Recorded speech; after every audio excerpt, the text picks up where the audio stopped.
Hello बच्चों, मैं MD Asif MD sir Hindi medium में आपका बहुत बहुत स्वागत करता हूं। आई होप आप सभी मस्त और स्वस्थ होंगे और अपने अपने पढ़ाइयों में व्यस्त होंगे।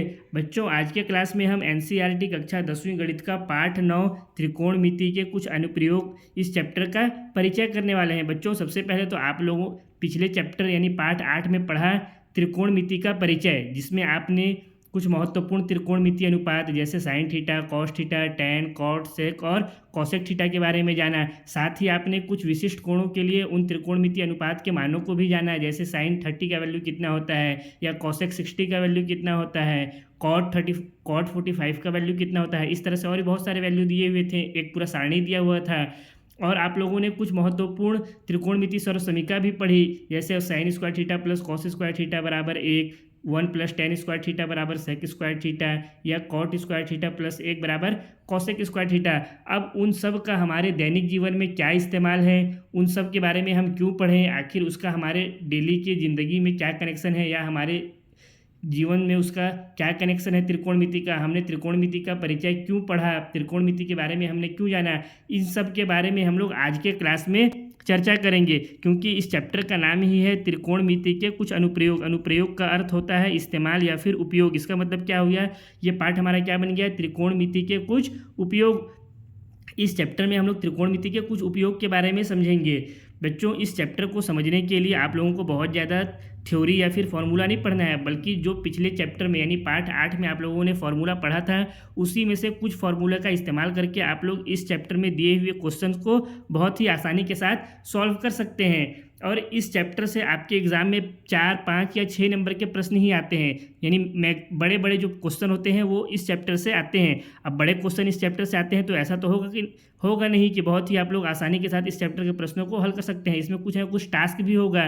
तो बच्चों, इस चैप्टर के प्रश्न को सॉल्व करने के लिए जो सबसे बड़ा टास्क रहता है वो ये होता है कि आपको जो क्वेश्चन है वो एक थ्योरी के रूप में दिया रहता है, और आप लोगों को क्या करना रहता है, क्वेश्चन को एक समकोण त्रिभुज के रूप में कन्वर्ट करना रहता है। आप लोग यदि दिए हुए क्वेश्चन को एक समकोण त्रिभुज के रूप में कन्वर्ट कर लिए, इसका मतलब आप लोग ये समझ जाइए कि आप लोग दिए हुए क्वेश्चन का 75% आंसर आप लोग ज्ञात कर लिए, या फिर आप ये भी कह सकते हैं कि आप लोग क्वेश्चन को 75% सॉल्व कर लिए। जो सबसे बड़ा जो टास्क होता है वो यही होता है कि बच्चे जो दिया हुआ क्वेश्चन रहता है उसको एक समकोण त्रिभुज के रूप में कन्वर्ट नहीं कर पाते हैं। अगर आप इस चैप्टर में जो दिए हुए क्वेश्चन है उसको आप समकोण त्रिभुज के रूप में कन्वर्ट करना सीख गए तो समझ जाइए आपका 75% क्वेश्चन वहीं पे सॉल्व हो गया। अब आपको सिर्फ 25% ही सॉल्व करना है, क्योंकि मैक्सिमम बच्चे जो है क्वेश्चन को एक समकोण त्रिभुज के रूप में कन्वर्ट नहीं कर पाते हैं। आप लोगों को सिर्फ समकोण त्रिभुज के रूप में कन्वर्ट करने के लिए समझना है कि उसको हम लोग किस तरह से एक समकोण त्रिभुज के रूप में दिए हुए क्वेश्चन को कन्वर्ट कर सकें। यदि आप कन्वर्ट करना सीख गए या समझ गए तो आप लोग का 75% क्वेश्चन वहीं पे सॉल्व हो गया, और बाकी का जो बचा हुआ 25% क्वेश्चन है उसको हल करने के लिए आप लोगों को इस चैप्टर में कुछ टॉपिक दिए हुए हैं, उन टॉपिक को समझना पड़ेगा, जिसके बारे में हम लोग आज के क्लास में जानेंगे। तो आइए एक एक करके उन सभी टॉपिक को भी समझ लेते हैं। सबसे पहला पॉइंट है ऊंचाई और दूरी। तो बच्चों, मैं तो ये नहीं समझता हूँ कि आप लोगों को इसके बारे में भी मुझे बताना होगा, क्योंकि आप लोग ऊंचाई और दूरी बहुत ही अच्छे से जानते हैं। ऊंचाई क्या होता है और दूरी क्या होता है। किसी भी वस्तु की हाइट उसकी ऊंचाई रहती है, और दो बिंदु या दो वस्तु के बीच की कुल लंबाई उसकी दूरी कहलाती है। जैसे अगर ये एक वस्तु दिया हुआ है ए बी, तो इसके बीच का जो कुल हाइट होगा यहाँ से लेकर के पूरा यहाँ तक, यही क्या हो जाएगा, इसका ऊंचाई हो जाएगा। और कोई दो वस्तु या दो बिंदु दिए हुए हैं, मान लेते हैं एक वस्तु ए यहाँ पे है और दूसरा वस्तु बी यहाँ पे है, तो इसके बीच का जो कुल लंबाई होगा वही क्या हो जाएगा, दूरी कहलाएगा। अब दूसरा पॉइंट इसमें दिया हुआ है दृष्टि रेखा। दृष्टि रेखा क्या होता है बच्चों, कि जब हम किसी वस्तु को अपनी आँख से देखते हैं, अब जाहिर सा बात है हम अपने आँख से ही देखेंगे, कान नाक से तो देखेंगे नहीं, तो हमारे आँख से उस वस्तु तक यदि एक रेखा खींच दें तो वही क्या कहलाता है, दृष्टि रेखा कहलाता है। इसको इस तरह से समझिए, मान लीजिए आप यहाँ पे खड़े हैं, आप यहाँ पे खड़े हैं, आपका नाम दे देते हैं, मान लीजिए सोनू नाम दे दिए। क्या नाम दे दिए, सोनू। तो सोनू यहाँ पे खड़ा है, एक लड़का है। अब ये क्या कर रहा है, इसके घर के में एक यहाँ पे टेबल रखा हुआ है। क्या रखा हुआ है, एक टेबल रखा हुआ है इसके सामने में, और टेबल के ऊपर में एक मोबाइल रखा हुआ है। टेबल के ऊपर में क्या रखा हुआ है, एक मोबाइल रखा हुआ है। तो सोनू इस मोबाइल को देख रहा है। सोनू क्या कर रहा है, इस मोबाइल को देख रहा है। तो इसके आँख से इस मोबाइल तक यदि एक रेखा खींच दें तो वही रेखा क्या कहलाएगी, दृष्टि रेखा कहलाएगी। अगर इसके आँख से इस मोबाइल तक एक रेखा खींच दें तो यही रेखा क्या हो जाएगा, यही रेखा दृष्टि रेखा कहलाएगी। इसको इस तरह से समझिए कि जब कभी भी हम किसी भी वस्तु को अपनी आँखों से देखते हैं तो हमारे आँख से उस वस्तु तक यदि एक रेखा खींच दें तो वो रेखा क्या होती है? दृष्टि रेखा कहलाती है। वास्तव में ये रेखा पॉसिबल नहीं है, ये केवल एक काल्पनिक रेखा है, क्योंकि हम किसी भी वस्तु को देखते हैं, किसी भी चीज़ को देखते हैं, जैसे भी आप अपनी आँखों से इस वीडियो को देख रहे हैं तो आप अपने मोबाइल तक तो एक रेखा खींच नहीं सकते हैं अपनी आँख से। सिर्फ आप उसे क्या कर सकते हैं? कल्पना कर सकते हैं। आप उसको वास्तव में नहीं खींच सकते, लेकिन आप उसकी कल्पना कर सकते हैं। तो यही क्या कहलाता है? यही दृष्टि रेखा कहलाता है। जैसे आप अपने आँख से अपने मोबाइल तक अगर एक रेखा खींच दें तो वो रेखा क्या हो जाएगा? दृष्टि रेखा हो जाएगा। अब इसके बाद तीसरा नंबर में दिया हुआ है उन्नयन कोण और चौथा नंबर में दिया हुआ है अवनमन कोण, जो कि मोस्ट इंपॉर्टेंट है। इस टॉपिक को आपको अगर समझ में आ गया तो समझ जाइए आप लोग इस चैप्टर के प्रश्नों को भी बहुत ही आसानी के साथ सॉल्व कर सकते हैं, क्योंकि आप लोग जब इस चैप्टर के जब प्रश्न को देखेंगे तो आपको बार बार उन्नयन कोण और अवनमन कोण देखने के लिए मिलेगा। ऊंचाई दूरी भी देखने के लिए आप लोगों को बार बार नहीं मिलेगा। दृष्टि रेखा भी आप लोगों को उतना ज़्यादा नहीं मिलेगा, कहीं कहीं पे दिख सकता है वरना नहीं दिखेगा। सबसे ज़्यादा आप लोगों को क्या दिखेगा? उन्नयन कोण और अवनमन कोण दिखेगा। इसको आइए हम लोग बहुत ही अच्छे से समझते हैं कि उन्नयन कोण क्या होता है और अवनमन कोण क्या होता है। देखिए, जब कभी भी आप किसी वस्तु को नीचे से ऊपर की तरफ देख रहे हैं, यानी इसको इस तरह से समझिए, यदि आप नीचे हैं और कोई वस्तु आपसे ऊपर है, आपसे कोई वस्तु ऊपर है और आप नीचे हैं, तो जब आप नीचे से ऊपर की तरफ देख रहे हैं किसी वस्तु को तो वहाँ पे जो कोण बनेगा वो हो जाएगा उन्नयन कोण। और अवनमन कोण क्या होता है? यदि आप किसी वस्तु को ऊपर से नीचे की तरफ देखें, मान लीजिए आप कहीं ऊपर जगह पे हैं, यानी अपने घर के छत पे हैं या कहीं पे भी हैं, ऊपर हैं और किसी नीचे रखे वस्तु को देख रहे हैं, तो वहाँ पर जो कोण बनेगा उसको कहते हैं अवनमन कोण। इसको इस तरह से समझिए, थोड़ा सा इसको ऊपर कर लेते हैं। मान लेते हैं यहाँ पे एक मीनार है, यहाँ पे क्या है? एक मीनार है। आप मीनार से x दूरी पर यहाँ पे आप खड़े हैं, आप मीनार से x दूरी पर यहाँ पे खड़े हैं। ये मीनार से x दूरी हो गया, मीनार से ये x दूरी हो गया, और मीनार का ऊंचाई मान लेते हैं h है। मीनार का हाइट कितना है? h है। और इस मीनार के ऊपर में आपका एक दोस्त खड़ा है, इस मीनार के ऊपर में आपका एक दोस्त खड़ा है। तो जब आप नीचे से ऊपर की तरफ देखेंगे, यानी आप यहाँ से यहाँ अपने दोस्त को देखेंगे, मान लीजिए आप यहाँ से अपने दोस्त को देख रहे हैं यहाँ, तो एक हम लोग यहाँ पे रेखा खींच देते हैं आपके आँख से आपके दोस्त तक, तो ये रेखा क्या कहलाएगी? दृष्टि रेखा कहलाएगी। इस रेखा को क्या कहेंगे? इस रेखा को कहेंगे दृष्टि रेखा कहेंगे, क्योंकि आप क्या कर रहे हैं? यहाँ से अपने दोस्त को देख रहे हैं, इसी को हम लोग क्या कहते हैं? दृष्टि रेखा कहते हैं। जब आदमी किसी भी वस्तु को देखता है तो उसके आँख से उस वस्तु तक अगर कोई रेखा खींच दे तो वही रेखा कहलाता है दृष्टि रेखा। तो इस कंडीशन में यहाँ पे जो कोण बन रहा है, यानी नीचे में जो कोण बन रहा है, मान लेते हैं ये θ1 है। क्या है ये? θ1। तो इसको कहते हैं उन्नयन कोण। इसको क्या कहते हैं? ये हो जाता है उन्नयन कोण हो जाता है। मतलब किसी भी वस्तु को नीचे से ऊपर की तरफ देखने पर जो कोण बनता है वो क्या हो जाता है? उन्नयन कोण हो जाता है। अब समझिए अवनमन कोण क्या होता है। जब कभी किसी वस्तु को, यानी आपका दोस्त जब ऊपर खड़ा है तो वो भी तो आपको यहाँ नीचे देख रहा होगा, केवल आप ही तो अपने दोस्त को यहाँ से देख रहे नहीं है, ये भी क्या कर रहा होगा? आपको यहाँ देख रहा होगा। तो यहाँ पे भी कोई ना कोई क्या बन रहा होगा? एंगल बन रहा होगा। मान लेते हैं यहाँ पे भी एक कोण बन रहा है, यहाँ पे भी क्या बन रहा है? एक कोण बन रहा है, इसको नाम दे देते हैं θ2। तो ये कोण क्या कहलाएगा? ये कोण कहलाएगा अवनमन कोण। क्या कहलाएगा? ये अवनमन कोण कहलाएगा। मतलब नीचे से ऊपर देखने पर बनने वाला कोण हो गया उन्नयन कोण, और किसी भी वस्तु को ऊपर से नीचे की तरफ देखते हैं तो वो क्या हो गया? अवनमन कोण हो गया। बस इस चैप्टर में आप लोगों को इतना ही पढ़ना है। इसके अलावा जो बाकी की चीज़ आप लोग पिछले चैप्टर में पढ़ चुके हैं, जो फॉर्मूले, उसी फॉर्मूले का इस्तेमाल करके हम लोग इस चैप्टर के दिए हुए प्रश्नों को सॉल्व करेंगे। तो आइए एक एग्जांपल से समझते हैं कि इस चैप्टर में किस तरह का क्वेश्चन आता है और उसको हमें किस तरह से सॉल्व करना है।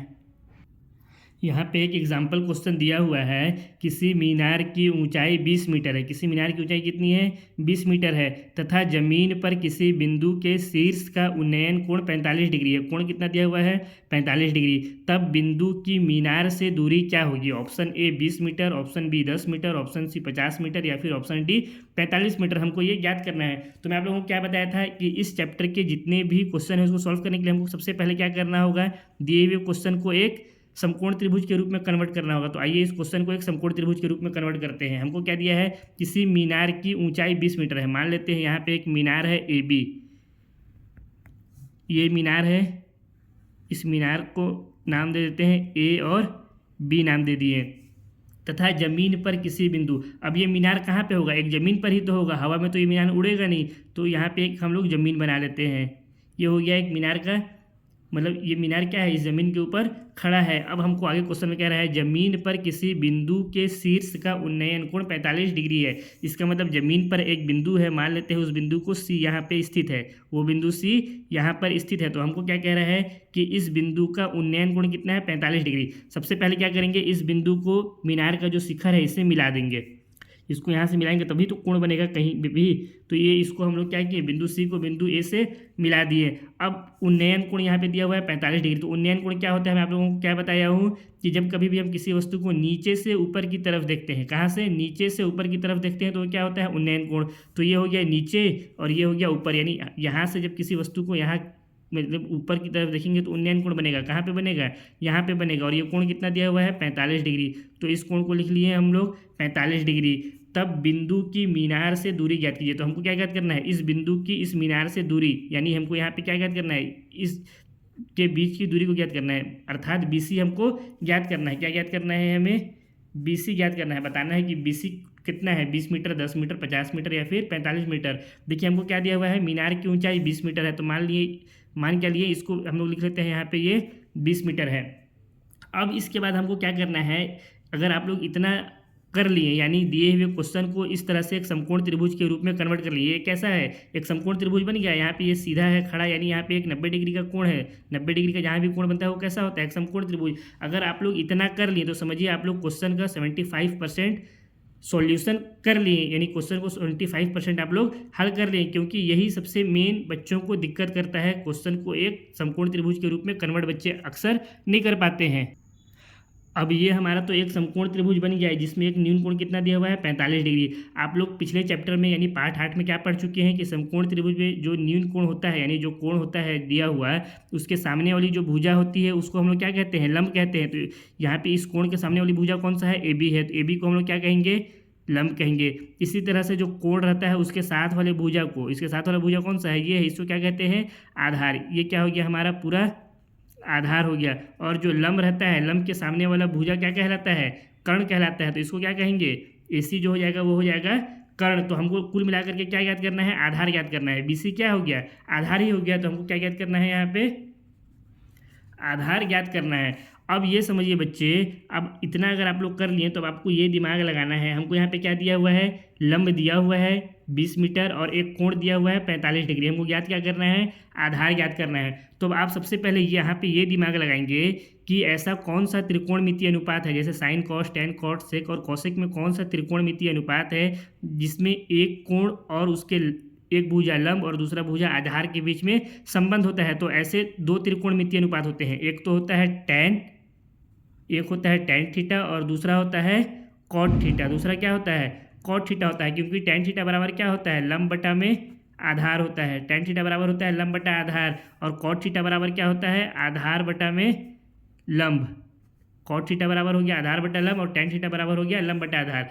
तो यहाँ पे किसी भी एक त्रिकोणमितीय अनुपात को ले लीजिए, या तो टेन थीटा को ले लीजिए या कॉट थीटा को लीजिए, किसी को भी एक को ले सकते हैं, क्योंकि आपका आंसर सेम ही आएगा, दोनों में से किसी को भी लेंगे। तो अब किसी एक को मान लेते हैं हम लोग, यहाँ पे टेन थीटा को लेते हैं। तो टेन थीटा को लेने के बाद क्या करेंगे, जो दिया हुआ क्वेश्चन है उसको बिल्कुल बहुत ही आसानी के साथ हल कर देंगे, जो इसके मान दिए हुए है उस मान को रख करके। जैसे थीटा की जगह पे हमको कितना दिया हुआ है, 45 डिग्री, तो टेन थीटा की जगह पे क्या रखेंगे, टेन 45। यहाँ पे क्या हो गया, ये थीटा की जगह में हो गया टेन 45 बराबर लंब की कौन सा भुजा है हमारा, लंब है AB, तो यहाँ पे रखेंगे लंब की जगह AB बटा में आधार। आधार कौन सा भुजा है, BC है, जो कि हमको क्या ज्ञात करना है, इस भुजा को ज्ञात कर रहे हैं। अब टेन 45 का वैल्यू कितना होता है, टेन 45 का वैल्यू होता है 1 बराबर AB कितना दिया हुआ है हमको, यानी लंब कितना दिया हुआ है 20 मीटर। तो यहाँ पे लिख देंगे 20 बटा में BC तो हमको ज्ञात करना है आधार को, तो इसके जगह पे लिखेंगे BC ही। अब यहाँ से BC का वैल्यू कितना निकल जाएगा, अगर इस BC का 1 के साथ गुणा कर देंगे तो BC का 1 से गुणा करेंगे तो कितना होगा, BC ही होगा। तो BC बराबर यहाँ कितना आ गया, ये आ गया सामने में 20। तो यही क्या हो गया इसका आंसर, यानी 20 मीटर क्या हो गया, इस बिंदु C से इस मीनार के बीच की दूरी, यही इस क्वेश्चन का हो गया आंसर।